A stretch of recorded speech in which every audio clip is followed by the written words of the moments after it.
terpilih Tuhan. Kan? Itu keyakinan kita kan, iman kita.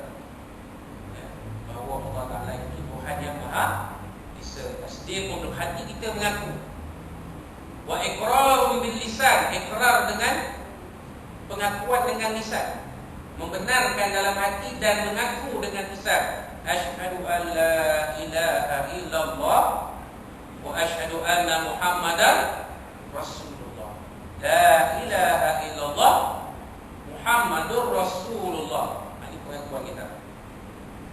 Itulah Nabi SAW pernah bersabda dalam hadis baginda, "Man qala la ilaha illallah akhir hayati dakhala al-jannah."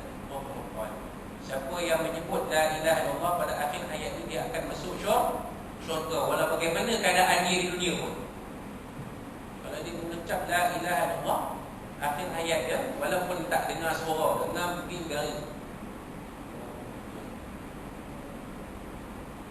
ibu ni letak dekat mulut tu, dengar dia sebut,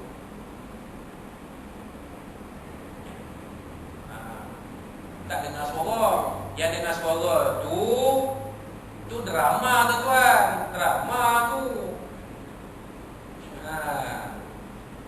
Nak tengok macam mana drama portretkan orang sakaratul maut yang mengucap kalimah syahadah, tengok filem Hang Jebat. Waktu Jebat nak meninggal dunia mengucap kalimah syahadah tu, nampak cara itu, cara orang sakaratul maut. Maknanya pengarah tu faham macam mana keadaan sakaratul maut tu. Tak bunyi, dengar.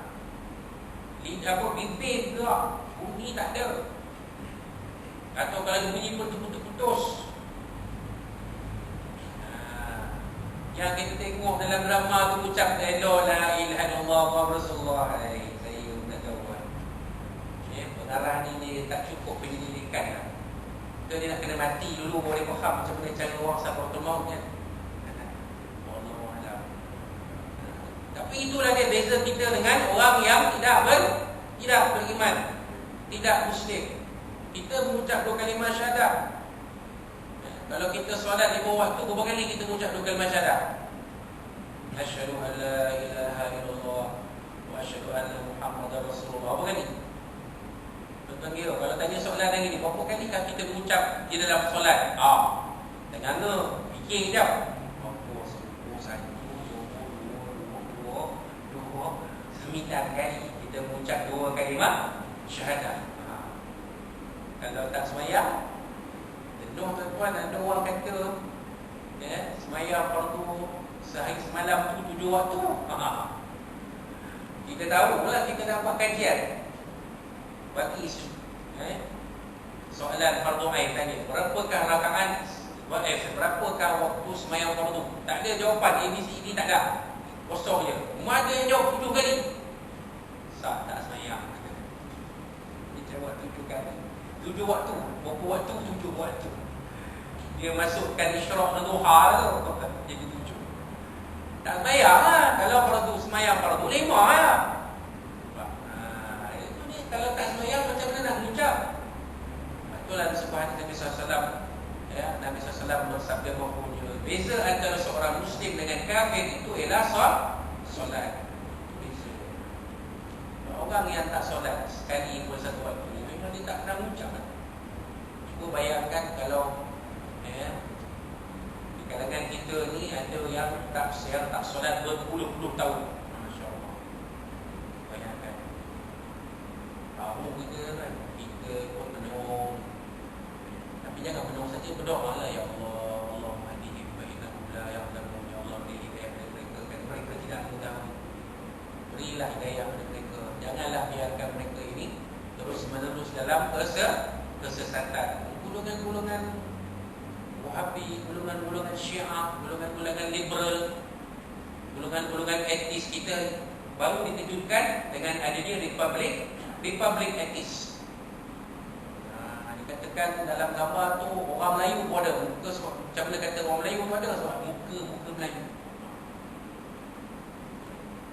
Banyak tuan-tuan, kalau orang Melayu ada yang berpemahaman etis, jangan tuan-tuan banyak ada Ustaz.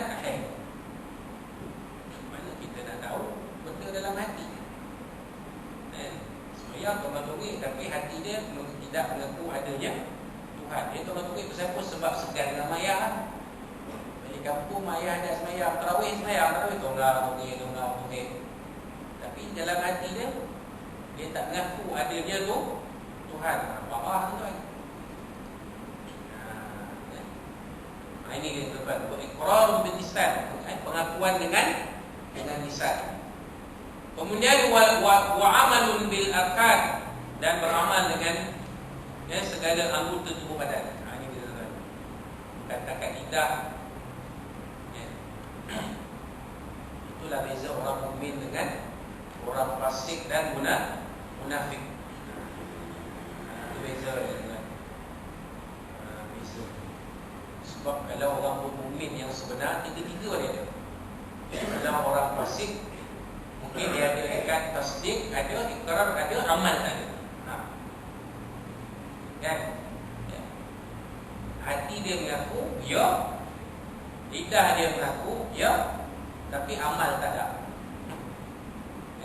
Amal tak ada. Semayang, tapi tak tutup aurat. Semayang, tapi minum aurat. Semayang, tapi makan riba. Semayang, tapi tolak hukum Allah, tolak hukum muamalah, tolak hukum jenayah. Bayar dah ustaz, tak ada bunga. Kalau tak ada bunga macam mana? Macam mana nak jaga bunga tak ada? Susah lah macam tu. Bayar ustaz, kita ni negara berbilang bangsa, susah nak laksana hukum Islam. Kacau tuan. Itu memang kacau. Bukan tak boleh, tapi cara dia itu mengikut kaedah tadarruj. Tadarruj itu maknanya secara bertahap. Kena ada satu peningkatan. Ni makam hukum syarah pun kalah dengan hukum sivil lah. Cerita tak selesai. Dia macam baru ni kan. Anak yang tak cukup 6 bulan, anak yang ketika lahir usia perkahwinan mak bapaknya tak cukup 6 bulan, DPN kata, Jabatan Pendaftaran Negara kata tak boleh dibin kepada bapak dia, kepada bapak biologi dia, tak boleh. Dicabar putusan tu dalam Mahkamah Sivil, menang. Tak gitu tuan-tuan. Menang kan? Menang. Mahkamah Rayuan menang. Sekarang ni Mahkamah Persekutuan. Kita berdoa lah bila JPN buat rayuan ke Mahkamah Persekutuan, Mahkamah Persekutuan mengubah balik keputusan Mahkamah Rayuan, selamat kita tuan. Selamat kita. Kalau tidak, habis semua nak harap di bapak ni. Dia akan banyak pesan lah tuan. Banyak pesan. Bukan soal tak menjaga air. Memang dah macam tu keadaannya, macam mana nak buat. Itu pun kita sorokkan juga. Kita binkan Abdullah bin Abdul Rahman bin Abdul Rahim bin apa pula. Tak ada bin langsung pun. Kalau peraturan JPN baru tak ada bin langsung pun. Dekat Kuala Bapak tu kosong. Namanya Muhammad Ghazali, habis. Tak ada bin. Nur Amirah, habis. Tak ada bin. Binti tak ada. Bin tak ada, binti tak ada. Dicabar dalam mahkamah, kalah JPN, menang pihak yang berkenaan. Nampak. Ini pun tak selesai lagi tuan. Macam mana? Jadi perjuangan nak mendaulatkan hukum Allah di atas muka bumi ini bukan satu dua hari punya cerita. Mungkin sampai ke hari kiamat. Tak mudah tak? Tapi dalam hati kita tu, kalau ada lah pandangan-pandangan ni beza. Fasik, munafik.